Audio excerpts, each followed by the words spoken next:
अस्सलामु अलैकुम वरहमतुल्लाहि वबरकातुहू। बिस्मिल्लाहिर्रहमानिर्रहीम नहमदुहु व नुसल्ली अला रसूलिहिल करीम व अला आलिहि व अस्हाबिहि अजमईन अम्मा बाद। मोहतरम भाइयों, बुज़ुर्गों, दोस्तों, देखो आज हम बात करेंगे कि आपको डायरेक्ट जिद्दा जाने की ज़रूरत नहीं है। सस्ते से सस्ता उम्रा अगर आपको करना है, सस्ते से सस्ता उम्रा, ये ट्रिक याद रखो, इंशाअल्लाह आपका सस्ते से सस्ता उम्रा होगा। सबसे पहली चीज़, हम लोग जो डायरेक्ट जिद्दा जाते हैं ये सिस्टम बंद करना पड़ेगा। डायरेक्ट जिद्दा जाने की आपको ज़रूरत ही नहीं है। देखो अभी अगर आप ऑनलाइन जाके सर्च करोगे, जैसे मैंने बताया था स्काई स्कैनर है या इसके अलावा और भी वेबसाइट्स हैं जिनके ऊपर अगर हम डायरेक्ट मुंबई से अबू धाबी का टिकट देखते हैं जनवरी, फरवरी, मार्च का, वो आपको मिल रहा है 6,500 रुपये में वन साइड और रिटर्न मिल रहा है 12, 12,500 या 13,000 रुपये में। तो हमारा जो सफ़र है ना वो इस तरतीब से हमको करना है। मुंबई से डायरेक्ट जिद्दा वाला सिस्टम ख़त्म करके मुंबई से उसको करो अबू धाबी। अबू धाबी जब आप पहुंचते हैं, अबू धाबी का टिकट आपको मिल रहा है सस्ते से सस्ते में 6,000, 6,500 रुपये वन साइड, यानी 13,000, 15,000, 14,000 के अंदर, यानी 12,000 तक भी वो रिटर्न टिकट मिल रहा है तारीख़ के हिसाब से। अगर आपने वो रिटर्न टिकट ले लिए, वो हो गया आपका टिकट 12-14,000 रुपये के अंदर। उसके बाद अबू धाबी से एक एयरलाइन है जिसका नाम है विज़ एयरवेज़, विज़ WIZZ, याद रखो। ऐसे फेक वेबसाइट्स 50 है सोशल इसके ऊपर, गूगल के ऊपर। विज़ एयरवेज़, विज़ WIZZ, यह है विज़ एयरवेज़ का नाम। विज़ एयरवेज़ की वेबसाइट पे अगर आप जाओगे ना तो विज़ एयरवेज़ की फ़्लाइट चलती है अबू धाबी से दम्माम के लिए और उसका प्राइस है ओनली 49 दिरहम। 49 दिरहम होते हैं 950 रुपये अपने इंडिया के। ऐसे ही बहुत सारे टाइम पे वो भी कम हो जाते हैं, 40 दिरहम और 38 दिरहम। इस तरीके से अगर आप देखोगे तो 800-900 रुपये में आपको अबू धाबी से दम्माम तक का टिकट मिल रहा है, वो भी प्लेन का। इस तरीके से अगर आप रिटर्न टिकट का ये भी ख़र्चा जोड़ देते हैं उसके अंदर, तो वो दोनों मिला के अगर आपको 2,000 रुपये में भी रिटर्न टिकट मिल रही है अबू धाबी से दम्माम की, वो 2,000 और ये आपको जो मिला था 12-13,000 में, तो देखो ये 14-15,000 रुपये की आपकी जो है ना मुंबई से डायरेक्ट दम्माम तक की टिकट हो रही है। दम्माम आप पहुंच गए। अब याद रखो, आप बोलेंगे नहीं नहीं उम्रे के वीज़ा में तो हम दम्माम कैसे जा सकते हैं। उम्रे का वीज़ा अप्लाई करना ही नहीं है, आपको अप्लाई करना है टूरिस्ट वीज़ा। और अभी फ़िलहाल सऊदी गवर्नमेंट टूरिस्ट वीज़ा ही दे रही है। वो पुराना सिस्टम ख़त्म हो गया जब पहले उम्रे का वीज़ा लेकर जिद्दा जाना पड़ता था और उसके अलावा आप कहीं नहीं जा सकते थे, ना मक्का मदीना और जिद्दा के अलावा कहीं नहीं जा सकते थे। बाज़ औक़ात ताइफ जाने वालों को भी रास्ते में से वापस भेज देते थे, ऐसा भी होता था। अभी वैसा नहीं है। सऊदी गवर्नमेंट ने अपने टूरिज़्म को डेवलप करने के लिए बहुत सारे स्कीमें निकाली है। उनमें से एक स्कीम ये है, वो दे रहे हैं 3 महीने का आपको टूरिस्ट वीज़ा। उम्रे का वीज़ा नहीं है, टूरिस्ट वीज़ा, याद रखो। वो टूरिस्ट वीज़ा आपको लेना है। वो टूरिस्ट वीज़ा अगर आपको मिलता है, और मैंने उसका तरीक़ा बताया हुआ हूँ, जो टूरिस्ट वीज़ा है वो टूरिस्ट वीज़ा भी आप किस तरीके से ले सकते हो। अगर अभी की कंडीशन में, यानी टूरिस्ट वीज़ा तो चलो जब मिलेगा तब मिलेगा, लेकिन आज की कंडीशन के अंदर अगर आपके पास में हया कार्ड है, यानी फीफा वर्ल्ड कप का कोई टिकट अगर आप लेते हैं, तो आपको 6 मुल्कों के अंदर जो है ना, ये जो GCC के 6 मुल्क है, 6 मुल्कों के अंदर आप सफ़र कर सकते हैं। 6 मुल्कों के अंदर आपको, फिर तो आप अबू धाबी से बस से भी सफ़र कर सकते हैं, लेकिन बस से बेहतर ये है कि आपको जब प्लेन है दम्माम तक तो मसला ही नहीं। तो याद रखो टूरिस्ट वीज़ा आपको लेना है, टूरिस्ट वीज़ा। अब इसमें कुछ कंडीशंस याद रखो। एक तो वो है जो सऊदी गवर्नमेंट पूरा पैकेज दे रही है वीज़ा का, जिसके अंदर जो है 3 महीने का वीज़ा वो लोग दे रहे हैं 300 रियाल के अंदर। तो वो पूरा पैकेज अभी लेना पड़ रहा है। लेकिन जिनका कोई रिश्तेदार रहता है सऊदी में, यानी कोई काम करता है, जैसे रियाद में हो, दम्माम में हो, या मक्का मदीना में हो, या जिद्दा में हो, कहीं पर भी अगर कोई आपका रिश्तेदार काम करता है, तो आपको 1 साल का टूरिस्ट वीज़ा वो लोग दे रहे हैं। उनके इसके ऊपर, उनके इनविटेशन के ऊपर, जो भी आपका रिश्तेदार वहाँ पर है तो वो भी 1 साल का वीज़ा कैसा रहेगा, मल्टीपल किसे कहते हैं कि 1 साल में आप जितनी मर्तबा उम्रा करना चाहो जा सकते हो, आ सकते हो, कोई आपको रोक टोक नहीं रहेगी। तो इस तरह से ऐसे लोगों को तो 1 साल का वीज़ा मिल रहा है। लेकिन हमारे जैसे जो लोग हैं, हमारा कोई समझो रिश्तेदार वहाँ पे नहीं है, हमको कोई वहाँ पे जो है स्पॉन्सर करने वाला नहीं है, तो फिर ऐसी कंडीशन में, ऐसी सिचुएशन में हम अभी फ़िलहाल क्या करेंगे कि जो उम्रे का वीज़ा जो पूरे पैकेज के साथ दे रहे हैं वो लोग, या तो वो हम ले लेंगे, या फिर दूसरा तरीक़ा हमारे पास में ये है कि हम हया कार्ड के ज़रिए से, या फिर हम कोशिश करेंगे कि हमारा कोई रिश्तेदार है तो हमको 3 महीने का जो है कम से कम उम्रे का वीज़ा मिले। इस तरीक़े से अगर हमको मिलता है ना, तो फिर हमारे लिए सबसे बड़ी सहूलत और आसानी की बात ये होगी कि आप इंडिया से जो है 13-14 हज़ार रुपये में दम्माम तक पहुंच रहे हो, और दम्माम आप पहुंच जाते हैं तो हमने तहकीकात किए और पूरी इन्फॉर्मेशन निकाले तो पता चला कि दम्माम से गवर्नमेंट की बसों के अलावा जो प्राइवेट टूर एंड ट्रैवल्स वाले हैं उनकी भी बसें जाती है मदीना मुनव्वरा। पहले मदीना जाना है, मक्का नहीं जाना है, वो नज़दीक है दम्माम से। मक्का भी जा सकते हैं जिसको मक्का जाना है तो,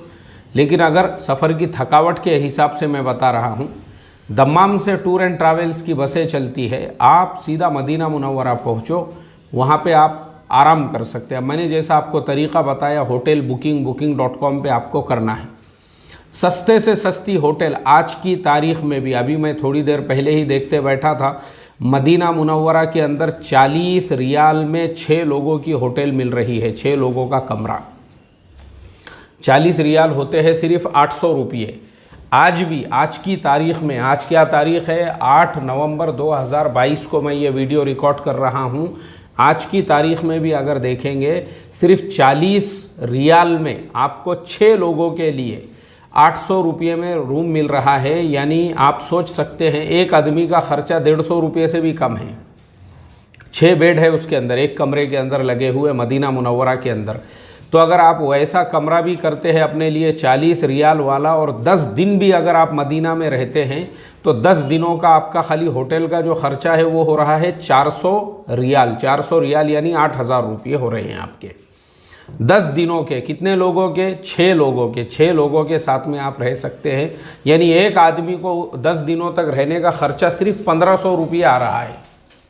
और उसके बाद आप मदीना मुनव्वरा से अब आपको एहराम बांधना है उम्रे का, और फिर आप मक्कतुल मुकर्रमा की तरफ अगर सफ़र करते हो तो फिर आपको जो है मदीना के अंदर ही, मदीना से जैसे ही बाहर निकलते हैं वहीं पे उम्रे का एहराम बांधा जाता है। वहाँ से आप उम्रे का एहराम बांधोगे तो उम्रे का एहराम बांध के आपको वहाँ से 40 रियाल, 50 रियाल और 60 रियाल के अंदर बसें चलती है मदीना से मक्का के लिए। अब आप वहाँ से मक्कतुल मुकर्रमा पहुँच सकते हैं। मक्का में भी जाने से पहले आप अपनी होटल बुक कर सकते हैं। मैंने तहकीकात किया पूरी, मैं जो आपको मालूमात दे रहा हूँ हवाई फायरिंग नहीं कर रहा हूँ, बल्कि जो लोग खुद मक्का में रहते हैं उनसे भी हमने पूरी तहकीकात की है। तो पता चला कि हरम के अतराफ़ का जितना एरिया है, इब्राहिम खलीलुल्लाह रोड है, इसी तरह से जो है जो मिसफला की कुबरी है, और इसी तरह से जो है सफ़ा मरवा के पीछे का जो एरिया है, और ऐसा ये जो पूरा एरिया है हरम के अतराफ़ का, वो 100 मीटर में भी अगर आप होटल लेते हैं ना, तो वो होटल आपको मिल रही है सिर्फ 100 रियाल के अंदर, वो भी 6 लोगों के हिसाब से एक दिन के लिए। और 100 से अगर आप 200 मीटर जाते हैं तो फिर वो कम रेट हो रहा है, वो 80 रियाल में मिल रही है। उससे और थोड़ा पीछे जाते हैं, यानी 500 मीटर जाते हैं और 1 किलोमीटर के दायरे में अगर जाते हैं तो वहाँ पे आपको 40 रियाल में होटल मिल रही है, जैसे मदीना में मिल रही थी। कितने लोगों के लिए? 6 लोगों के लिए 40 रियाल में। अब आप अंदाज़ा लगाओ, 1500 में आप 10 दिन मदीना में रहे, अब 1500 में 10 दिन आप मक्कतुल मुकर्रमा में रहोगे, और एकदम आसानी के साथ में आप कम से कम खर्चे में अपना उम्रा कर सकते हैं। मुझे कुछ लोगों ने कमेंट किए और पर्सनल मैसेज करके भी कहा कि मुफ्ती साहब, मदीना मुनव्वरा के अंदर कुछ गेट उन्होंने नाम लिखा है, मैं भूल गया अभी, कोई गवर्नमेंट का हॉस्पिटल है, मस्जिद नबवी सल्लल्लाहु अलैहि वसल्लम के करीब में ही वो हॉस्पिटल को लगकर ही एक ऐसी जगह बनी हुई है जहाँ पे हाजियों को मुफ्त में 2 वक्त में खाना खिलाया जाता है।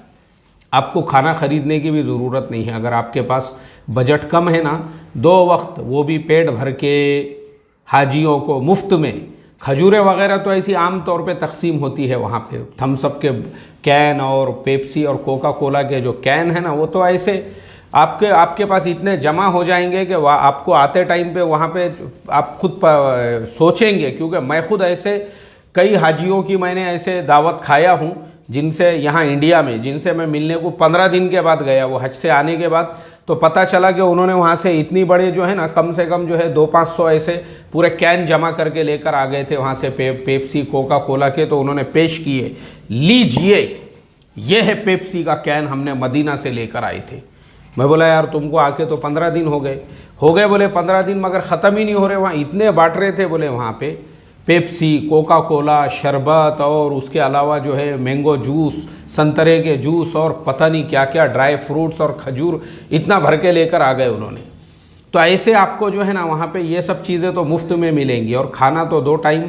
मदीना मुनव्वरा के अंदर मस्जिद नबवी के करीब में कोई गवर्नमेंट का हॉस्पिटल है, उसके बाजू में। अब मक्कतुल मुकर्रमा के अंदर एक साहब ने कमेंट किए कि इब्राहिम खलीलुल्लाह रोड पे ऐसी कुछ जगह बनी हुई है जहाँ पे पेट भर के खाना खिलाया जाता है मुफ्त में, फ्री में।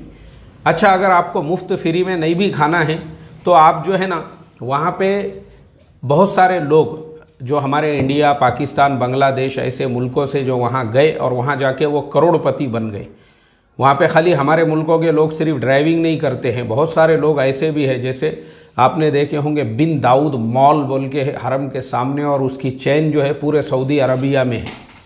वो एक बांग्लादेशी के मॉल से वो जो मजदूरी करने के लिए वहाँ पे गया था। जैसे लुलु मॉल हमारे केरला के यूसुफ अली साहब के है, जो इसमें दुबई के अंदर जो है इसका गाड़ा लगाया करते थे, क्या कहते हैं उसको, इडली डोसे का। लेकिन तरक्की करते करते आज उन्होंने पूरे हर जगह पे उनके लुलु मॉल बन गए हुए हैं। ऐसे ही बिन दाऊद जो मॉल है सऊदी अरबिया के हर शहर में, वो हमारे एक बांग्लादेशी भाई का है जो वहाँ काम करने। तो ऐसे बहुत लोग हैं वहाँ पे जो जाके करोड़पति बन गए। तो वैसे करोड़पति लोगों ने क्या किया हुआ है भाई, हाजी लोगों को फ्री में खाना खिलाना है या सस्ते में खिलाना है। जिसको गैरत है कि भाई नहीं मैं नहीं खाता हूँ ये खाना, ठीक है, तो 1 रियाल देने का और पेट भर के खाना खाने का। वहाँ पे इतना सस्ता है वहाँ पे।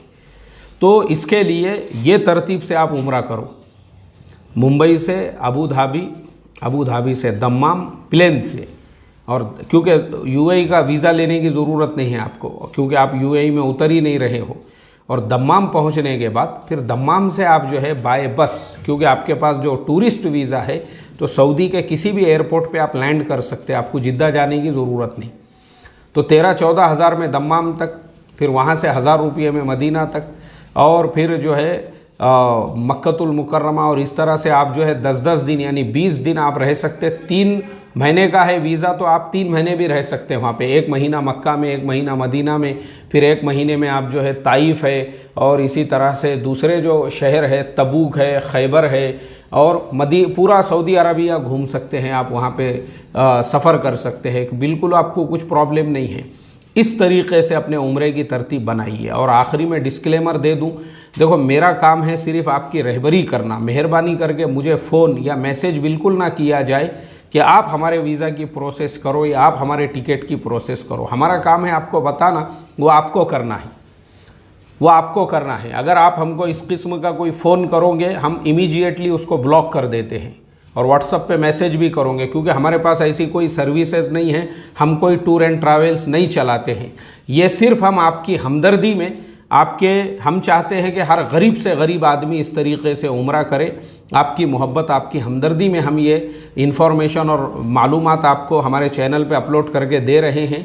और सिर्फ मालूमात नहीं है, इसके लिए हमारी कोशिश भी है। दुआ करो।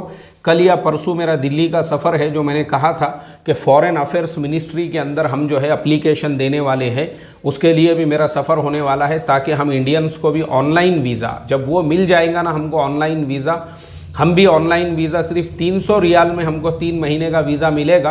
तो हम ये 1000 रियाल वाले से हमारे समझो ये झंझट से हमको आज़ादी मिल जाएंगी। तो वो भी अगर हो जाता है ना, तो उम्रा तो और 30,000 से भी कम में हो जाएगा आपका, 25-28 हज़ार में ही होगा फिर उसके बाद इंशाअल्लाह, और वो भी हम आपको करके बताएंगे। अल्लाह ताला आसानियाँ पैदा फरमाए और हम तमाम को अल्लाह ताला अपने घर की ज़ियारत के लिए और अपने नबी सल्लल्लाहु अलैहि वसल्लम के रोज़े पे सलाम अर्ज़ करने के लिए कबूल फरमाए। अस्सलामु अलैकुम व रहमतुल्लाहि व बरकातुहू।